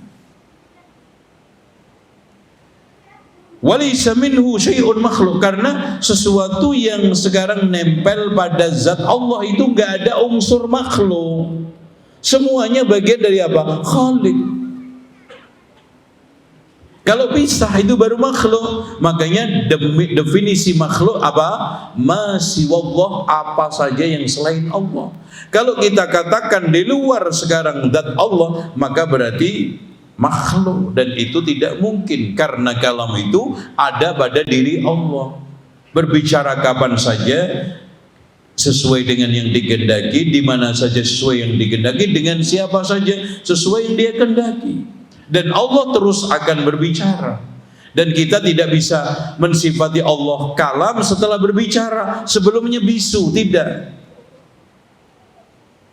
Berbeda dengan siapa? Kullabiyah. Ya, ada Karomiyah juga mengatakan seperti itu. Allah itu baru disifatin Khalik, pencipta, setelah menciptakan. Allah itu baru disifati dengan sifat kalam setelah berbicara. Itu, ini bahaya juga firqah ini. Dan itu Masya Allah ditahdir oleh Sunan Bonang di dalam kitabnya Primbon Sunan Bonang. Masya Allah. Jadi kalau sekarang Sunan Bonang itu diklaim gamelan, wayang, itu keterlaluan Pak, kedustanya atas nama Wali Songo. Kalau kita membaca secara seksama kitab Handbook Van Bonang, yang itu dirilis dari tulisan Bu Eni Bonang, Pangeran Bonang, dia adalah berakidah sangat lurus, anti bid'ahnya kuat, dan penguasaan terhadap ilmu-ilmu Islam kuat sekali. Bahkan ikhwah sekalian, buku yang beliau tulis itu rujukannya semuanya dari kitab-kitab Arab, gak ada yang kitab ini Jawa Indonesia. Masya Allah. Dan sangat fasih bahasa Arabnya. Makanya gak mungkin kan Sunan Bonang itu kalau gak belajar di Arab, gak mungkin belajar sama Bejo Ngakno di Jawa. Ya, harusnya yang lebih terkenal Bejonya, bukan Bonangnya. Yang lebih menguatkan pendapat yang dikatakan oleh Buya Hamka bahwa memang benar Sunan Bonang sama Sunan Giri itu belajar sampai Mekah. Di buku itu dia pertama kali mengkritisi tokoh sesat di Mekah. Itu Abdul Wahid namanya. Cuman saya lagi cari mana orang namanya Abdul Wahid yang dikritisi oleh Sunan Bonang pada tahun-tahun itu, masih belum menemukan. Dan insya Allah Mudah-mudahan antum doakan bisa mengeluarkan buku Primbon Sunan Bonang ini, karena memang bahasanya kawi agak susah dan kesibukan ya, mungkin nanti kalau udah nggak ngaji di sini baru selesai tulisannya ya, karena aduh kesibukan ini, nasallallahu alaihi. Tapi insya Allah kita mulai, karena ini buku penting untuk kita kenalkan anak cucu kita yang secara sengaja disembunyikan oleh mereka supaya tidak tersiar bahwa sebetulnya Wali Songo itu tidak seperti yang mereka ceritakan. Disembunyikan itu kitab hasil sarasian Wali Songo yang ada di Giri Kedaton, padahal itu otentik ditemukan di Italia. Disembunyikan itu kitab Handboek van Bonang, padahal itu terawat apik di Belanda, Leiden. Dan buku dua itulah yang menjadi dasar penelitian saya Wali Songo kemarin. Saya dikatakan katanya nggak percaya sama Wali Songo. Iya, nggak percaya Wali Songo versi antum. Kalau Wali Songo versi Kropak Ferrara yang dari Italia, versi Handboek van Bonang yang ada di Leiden, Belanda, saya percaya. Akhirnya saya bisa beradu ilmiah, argumen, bukan sentimen. Kalau mereka kan yang penting sentimen aja dulu. Argumen nomor sekian, kalah dalil gelut, dalilut namanya. Itu ya. Itu bolak-balik gitu, dalilut. Ayo dialog yang ilmiah, enggak mau kalah dalil gelut gitu. Dalil lut. Baik. Walaysa minu syai'un makhluk wa iyyaka wa munadharab man ahdasa fihi. Waspadalah untuk tidak mengadakan dialog, debat, adu mulut tentang masalah-masalah Quran itu makhluk atau tidak makhluk. Hentikan, udah enggak final, sudah final Quran itu ghairu makhluk, sudah final iman terhadap qadar, sudah final Allah itu hanya bisa dilihat di akhirat, tidak bisa dilihat di dunia, karena Rasulullah sendiri mengatakan apa? Nurun anna ara, cahaya bagaimana aku bisa melihat. Rawahu Muslim. Wa man qala bil lafzi wal ghairina, ini Imam Ahmad menyarankan untuk tidak lagi mengatakan lafzi bil Quran, karena itu menimbulkan multi tafsir. Wa man qala bil lafzi wa ghairi, maka kita hindarkan. Wa man waqaf, siapa maksudnya? Saya tidak mengatakan makhluk dan tidak makhluk, ana diam aja, ana netral. Ini juga perlu ditahdir kata Imam. Jadi siapa yang mengatakan lafzi bil Qur'ani makhluk, kita tahdir. Siapa yang diam, saya tidak bersikap, enggak mengatakan makhluk dan tidak makhluk, juga harus ditahdir kata Imam Ahmad. Faqala la adri makhluk aw laysa bi makhluk wa innama huwa kalamu. Yang penting udahlah Mas, saya setuju Al-Quran itu kalamullah. Adapun makhluk, ada ghairu makhluk, jangan tanya saya, ana enggak tahu, udah. Betul. Ana netral aja. Itu mubtadi'. Fahada sahibu bid'atin, kata Imam Ahmad ya. Mithlu man qala huwa makhluk wa innama huwa kalamullah laysa bi makhluqin wallahu a'lam bishawab. Tafadhal, mungkin ada yang tanya, silakan. Gantian memberi ini, menempatkan diri sebagai peran ngomong sekarang. Masya Allah pertanyaannya. Ini semua sekarang atau kemarin? Jangan kemarin. Oke. Bagaimana kita bisa senantiasa menerima takdir? Ya, Masya Allah, ini penting Pak. Terutama takdir yang buruk, tidak terjerumus dalam keputusasaan sakit yang tak kunjung sembuh. Nah, ini ya, seperti kecewa beli rumah di Thaibah gitu kan.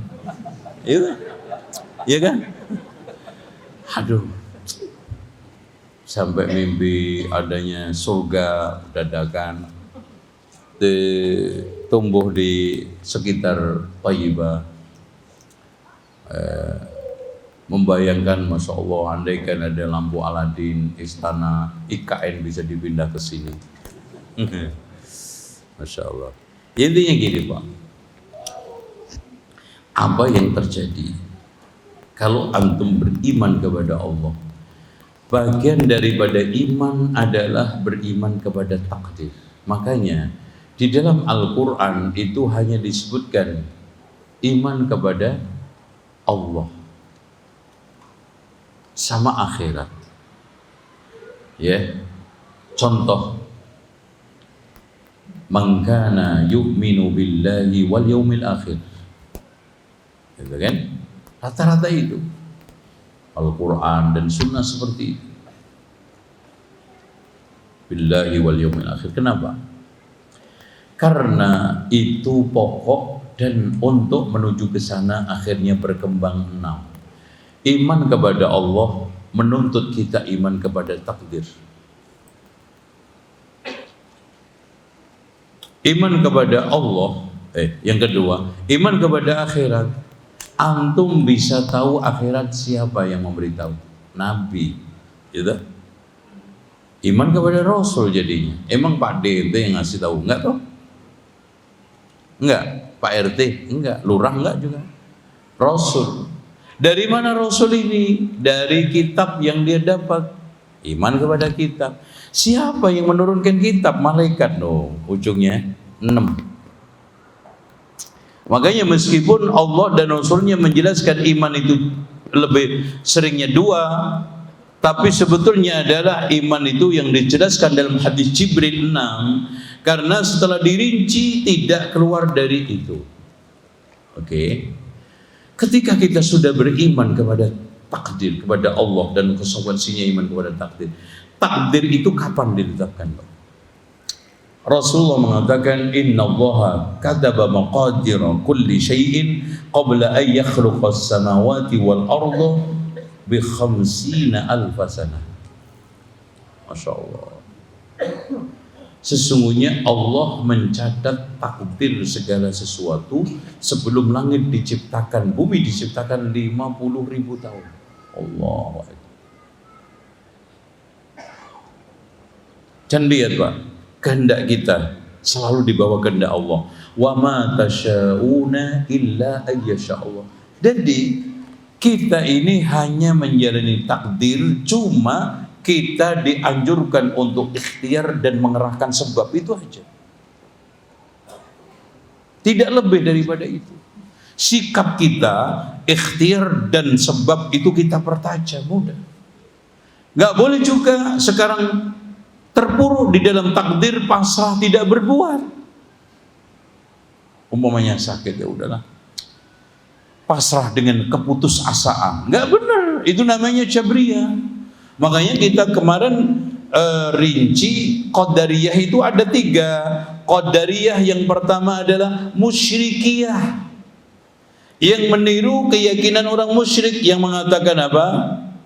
Lau sya'allahu ma asyrakna wala abauna. Andaikan Allah mau, kami dan bapakmu yang kami enggak syirik. Nah, kalau Allah itu mau, itu namanya Qadariyah musyrikiyah.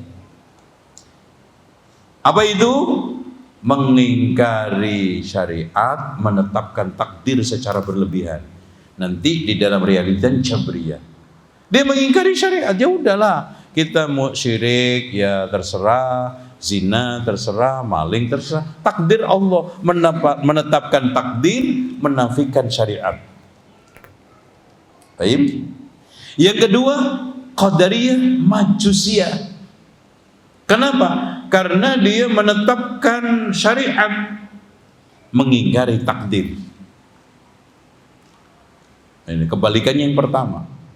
Dia ngakui tetap ini ada sholat, ada maksiat, tapi maksiat ini tidak diciptakan Allah. Kita sendiri yang berbuat, kita sendiri yang menciptakan, kita sendiri yang menghendaki. Tidak diciptakan Allah, tidak dikehendaki Allah. Makanya disebut Qadariyah Majusiyah, menetapkan syariat, mengingkari takdir. Nah, yang ketiga ada Qadariyah Iblisiyah, yaitu meniru keyakinan iblis yang mengatakan apa? Ana khairun minhu khalaqtani min nar. Aku lebih baik daripada Adam. Dia menetapkan syariat, menetapkan takdir, tapi Allah zalim. Ini namanya qadariyah iblisiyah. Tiga-tiganya nggak benar.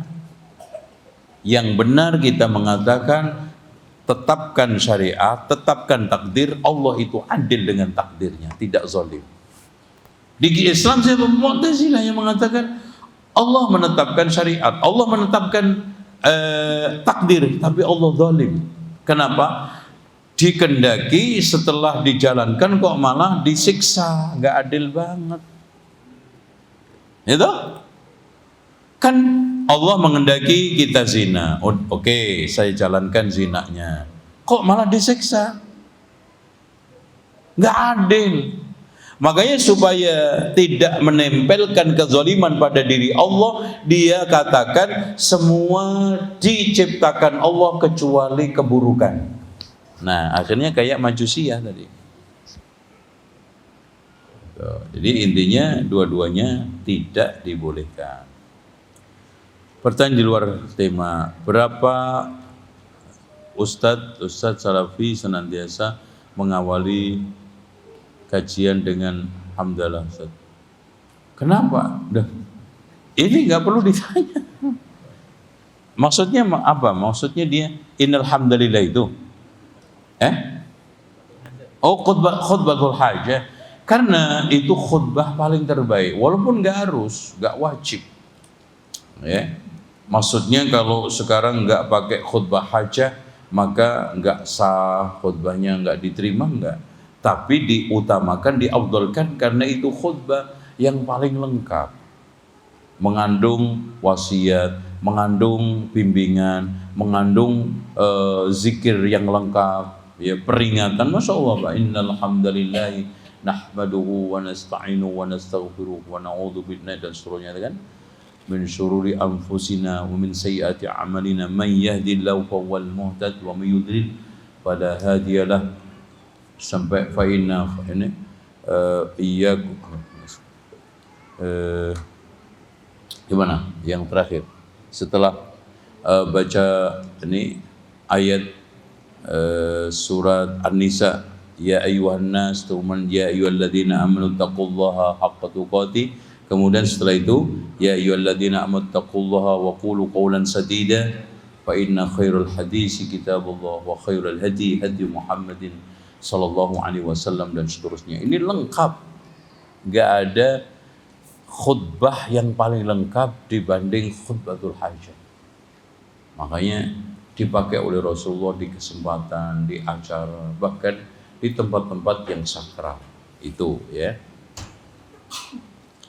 Walaupun tidak dilarang mendahulukan memakai khutbah lain selain khutbatul hajah. Yang penting ada unsur memuji, penyanjung, sholawat, itu aja. Karena kullu amrin dibanin la yubtada'u bihamdillah fahuwa abta. Setiap urusan apa saja tidak diawali dengan hamdalah maka terputus. Itu aja. Silakan apa aja. Apa yang harus kita lakukan ketika takdir buruk menghampiri kita? Ikhwah sekalian, tidaklah ada satu ketetapan Allah, pasti kita harus yakin ada hikmahnya. Itu yang harus kita lakukan, menggali hikmah.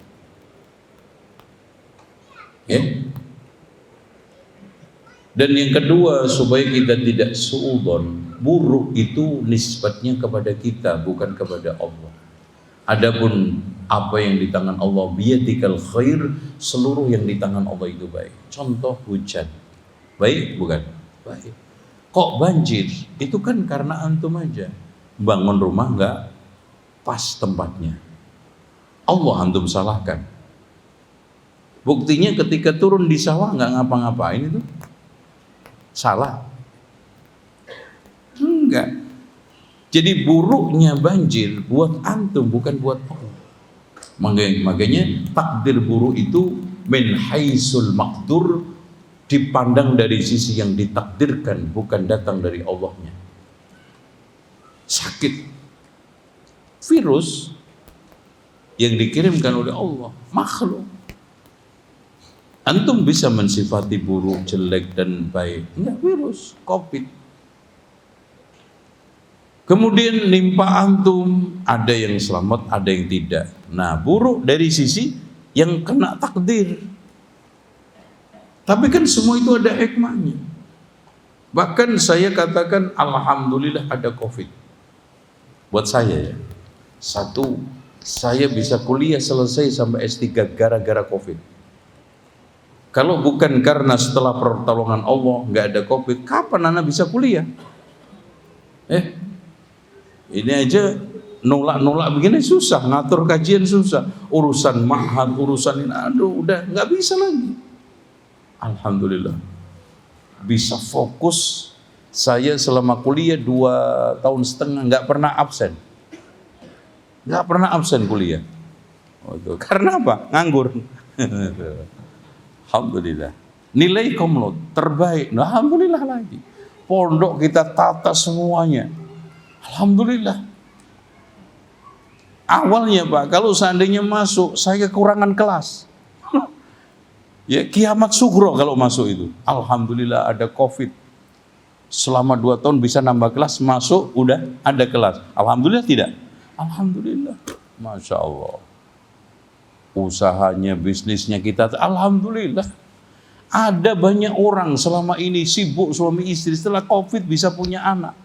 Alhamdulillah bukan? Ya. Kalau antum sibuk terus, nggak pernah bisa jadi-jadi. Alhamdulillah ada COVID. Makanya anaknya dinamain Abdul COVID. Itu kan? Masya Allah. Nah itu, jadi nggak ada sesuatu yang buruk kita bisa nisbatkan kepada andaikan buruk. Maka Ibnu Qayyim di dalam kitabnya Al-Fawaid gini Pak, ketahuilah setiap ujian itu selalu di belakang ujian itu ada kelembutan dan kasih sayang Allah. Dan makin dohir batin ujian itu diterima, maka dohir batin juga kelembutan dan kasih sayang Allah. Makanya Rasulullah mengatakan inna asyaddan nasi bala'an al-anbiya. Manusia yang paling berat ujiannya para nabi. Summal amsal fal amsal, kemudian sebadannya. Summa yubtalar rajulu ala qadri dinihi, kemudian orang diuji sesuai dengan kadar agamanya. Coba bayangin Pak. Kalau antum bayangin, ketika Rasulullah ada di kebun kurma, ketok tok tok tok tok. Abu Musa al-Asy'ari buka, dia kabarkan kepada dia akan surga yang nanti dia terima. Setelah dibuka Abu Bakar, Masya Allah masuk. Tidak selang lama ketuk. Abu Musa buka, kabarkan kepada dia surga yang nanti dia akan dapatkan. Setelah dibuka Umar bin Khattab. Kemudian Assalamualaikum. Terus kemudian Abu Musa al-Asy'ari datang. Rasulullah mengatakan iftah lahu wabashirhu bil jannah ala balwan takun. Kabarkan kepada dia surga, konsekuensinya cobaan berat yang dia terima. Dibuka Utsman. Coba Pak, kalau antum dikabarkan sebelum mati mau dibunuh, itu kayaknya bisa tidur nggak antum? Anak tanya antum, yakin nggak mau tinggal di mana aja? Waduh, stres itu. Tapi Utsman, Masya Allah, dengan imannya yang kuat. Utsman, kabar gembira atas kamu surga, tapi konsekuensinya ujian berat. Dia hanya mengatakan, semoga Allah memberikan kemampuan saya untuk menghadapinya. Masya Allah.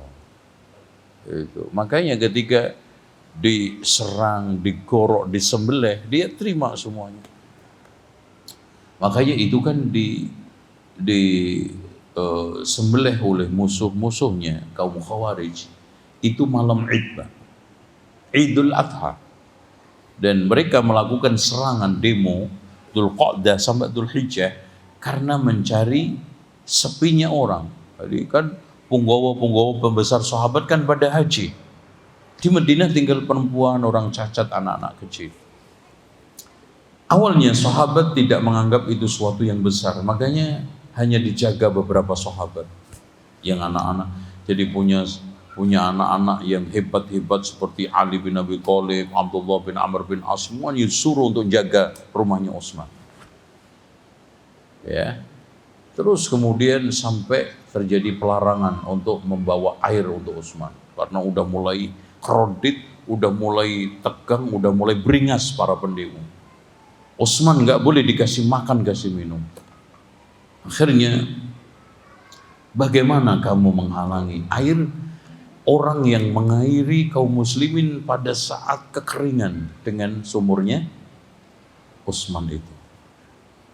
Subhanallah, yang melarang itu Pak, kena ketika peperangan, dibunuh, sebelum dibunuh tidak dikasih makan berhari-hari, tidak dikasih minum berhari-hari oleh musuhnya, dikerangkeng sampai mati. Dan yang membunuh Utsman semuanya kena qisasnya, nggak ada yang nggak kena.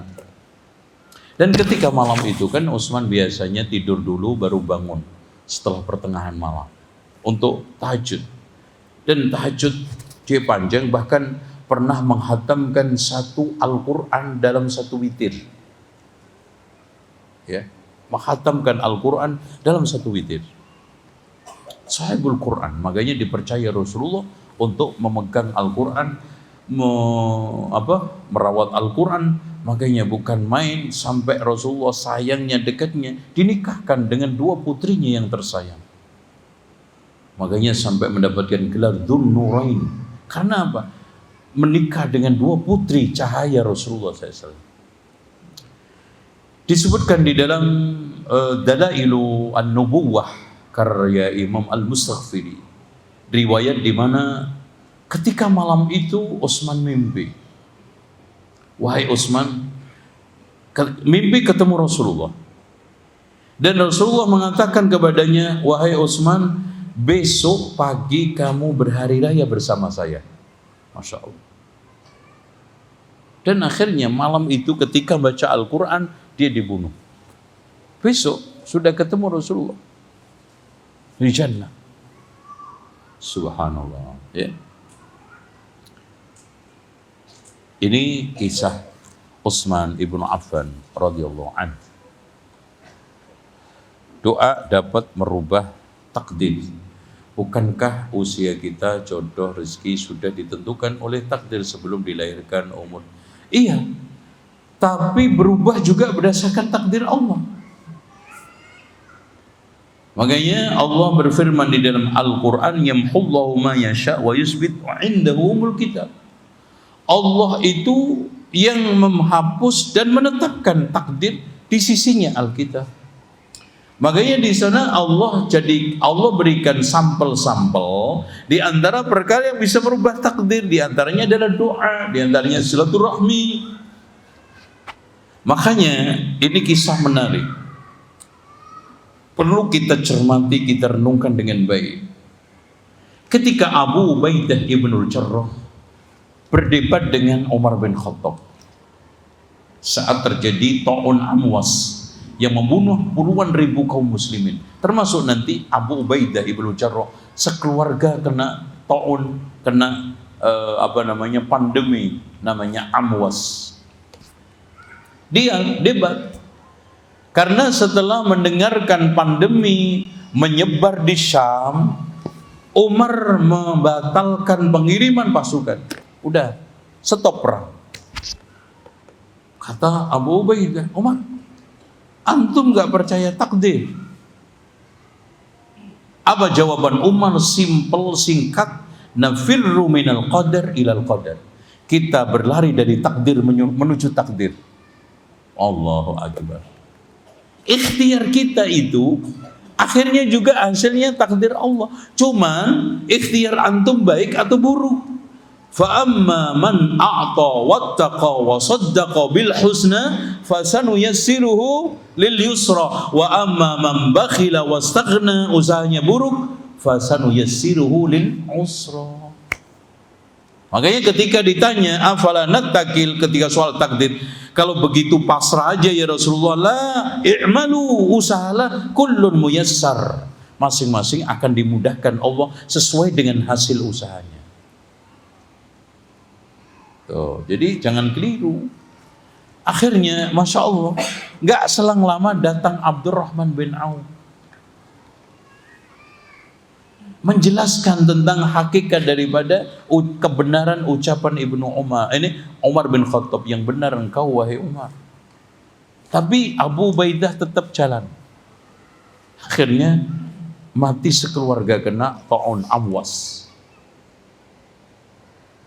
Ya. Ini soal takdir. Artinya di sini yang penting kita itu mikirnya mikir usaha, mengerahkan sebab ikhtiar. Jangan mikir hasil takdirnya gitu loh. Anak neraka nggak ya? Anak kaya nggak ya? Ngapain antum mikir itu? Tapi nggak kerja. Ngapain antum mikir itu? Sholat males.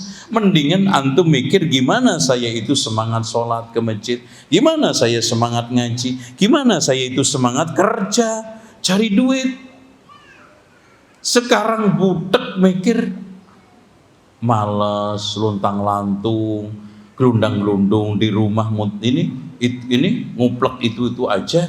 Yang dipikirin cuman kayaknya anak ditakdirkan miskin deh sama Allah. Kerja juga miskin. Lucu banget antum. Sama kayak perokok, Pak, anak ngerokok miskin, nggak ngerokok miskin. Gimana Pak? Ini takdir butek banget ini. Ya, aduh, pasrah banget orang. Antum bilang ini adalah takdir Allah betul. Manusia dikasih oleh Allah badlul asbab, mengerahkan usaha. Dan ternyata kata Imam Ibnu Taimiyah, segala sesuatu hasil itu selalu Allah berikan sebab. Gak ada sesuatu hasil tanpa sebab. Gak ada. Kecuali apa? Ciptaan. Muka antum itu gak ada sebab. Ya mungkin dikasih sebab operasi glowing itu hanya ya memoles saja. Kalau dioperasi banget kan haram akhirnya kan. Itu. Selain itu sebab. Makanya ketika antum bicara uang kan kerja. Ketika bicara anak kan nikah. Ikhtiarnya kan gitu. Antum jangan sekarang berpikir punya anak, minta ke sono sini ketemu ustadz, ya ustadz tolong doain anak punya anak, tapi nggak kawin-kawin. Anaknya siapa? Tetangga. Nah itu loh. Yang sahih nikah dulu, sebabnya antum kerahkan. Baru ya Allah karuniakanlah anak, Rabbana hablana gitu. Bola balik Rabbana hablana, disuruh nikah nggak kawin-kawin. Malas, mundur, maju, mundur. Ya Rabbana hablana nanti. Ya. Ini soal masalah kaitannya sebab. Oke? Masya Allah, pertanyaan bagus-bagus, cuman sayang waktunya habis. Oke. Ustaz, apakah beda Al-Quran dikatakan kalamullah ghairu makhluk dengan mushaf yang senantiasa kita? Mushaf itu Al-Quran, kalau sudah berupa kertas terbukukan, ada tulisannya, itu disebut mushaf. Kalau secara umum yang terbaca, yang dihafal itu Quran, itu aja. Ustadz, apakah boleh ketika sholat di dalam hati kita membaca kalamullah, membaca apa nih? Apa nih? Membaca artinya, bacaan, nggak apa-apa. Membaca artinya di dalam sholat, terutama doa ya. Makanya Syekhul Islam Ibnu Taimiyah yang menukil dari Imam Ahmad, seorang dibolehkan berdoa dengan bahasa yang dia pahami di dalam sholat. Nah, bagi orang yang sekarang tidak bisa baca Al-Quran, jangan pakai bacaan Latinnya itu atau baca terjemahnya, karena itu bukan Al-Quran. Batal sholat antum. Itu terjemah. Makanya Rasulullah ketika didatangin oleh seorang Badui yang tidak bisa baca lagi, menghafal, belajar, Rasulullah tidak memberikan alternatif lain kecuali baca rukuk, sujud, semua berdiri dan duduk, baca subhanallah, alhamdulillah, wa la ilaha illallah, la haula wa la quwwata illa billahil aliyyil azim. Banyak testimoni setelah mengamalkan sholawat, banyak perubahan, kemudahan dari orang yang mengamalkan sholawat. Meskipun bacaan sholawatnya dibaca bid'ah, tidak ada contohnya. Ya sama aja, antum berarti sedang tertipu seperti tertipunya Bani Israel saat dilarang hari Sabtu malah ikannya banyak. Menggantungkan kebenaran jangan materi, Pak. Kebenaran itu dalil. Nanti akhirnya yang kaya itu yang benar, yang miskin yang salah. Kasihan. Kebenaran itu dalil, bukan bukti. Contoh aja orang dukun menyimpulkan benar, buktinya sembuh. Nah, itu kan salah. Pak, nyata kok Pak. Iya, sihir juga nyata, tuyul juga nyata, bikin antum kaya. Nyata. Itu. Makanya di sini ketika kita bicara apapun agama itu ada efektif, ada normatif. Memang perdukunan itu efektif. Dengan murah, mudah, dan prosesnya nggak berbelit-belit sembuh. Normatif enggak, sesuai enggak dengan norma-norma agama gitu. Ya. Terakhir, Ustaz, jika kita sering pergi dari Cikarang ke Tangerang dan di jalan banyak kemacetan, bolehkah kita menjawab? Boleh, jangan kosor tapi. Karena masalahnya kalau di Cikarang ke Tangerang berapa jaraknya?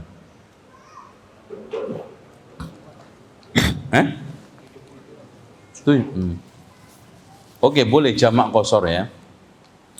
Kalau secara uruf antum pergi safar, ya mengalami kemacetan, susah dan yang lainnya masyaqqah. Makanya di Imam Ibnu Qayyim menganjurkan dalam Zadul Ma'ad dibolehkan orang jamak idza jadda bihis sayr, ketika kita mengalami kepayahan dalam perjalanan. Hati-hatinya antum jamak cukup, tidak qasar. Karena qasar itu kita harus pastikan betul-betul kita itu safar. Kalau kita hanya pergi ke bandara Tangerang nganterin orang haji, itu balik lagi, jamak saja. Jamak itu tetap zuhur 4, asar 4 dan seterusnya. Digabungkan takdim atau takhir.